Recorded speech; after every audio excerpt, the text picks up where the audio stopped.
But that's precisely what they said to Jacques Sainte-Mars, who said that humans were in bluefish caves in the Yukon 25,000 years ago. Perhaps best known for his book, Fingerprints of the Gods, Graham Hancock is a journalist who challenges conventional views of scientists and historians on past events and ancient civilizations, and deconstructs why he believes they're wrong. Listeners of the podcast are in for a treat when Hancock appears with Randall Carlson, and the two come together to discuss their ideas, such as how lost civilizations could have been wiped out by a cataclysmic event. Ooh, that gives me goosebumps. A single afternoon, all over the world, everything changes forever. Number 8, Jordan Peterson. First thing to say about that is that's impossible.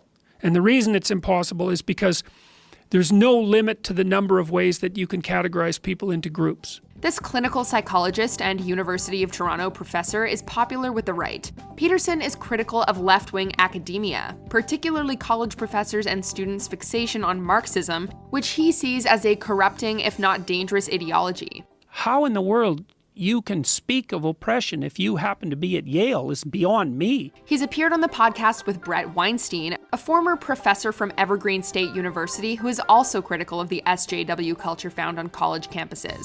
His central philosophy is that people should stop feeling sorry for themselves because of their identities and take personal responsibility, which will lead to happiness and success, which is somehow more engaging than it sounds. There's something extraordinarily dangerous about having people revert to identification with their racial identity. It's really not a good thing. Number 7, Neil deGrasse Tyson. You can look up the dictionary definition of atheist, and it kind of applies to me, but what is the definition of atheist in practice? It is what leading atheists do. Nobody likes a show-off, unless that show-off is Neil deGrasse Tyson.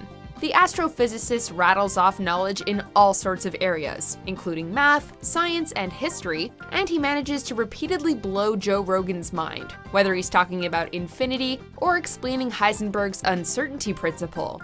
If you listen long enough to Neil deGrasse Tyson, there's a good chance you'll learn something. To see you there, because I think you're there, the photon comes in, hits your atom, and pops you into another location. While Rogan is known for frequently having members of the intellectual dark web on his show, guests like Tyson show the true diversity of his audience.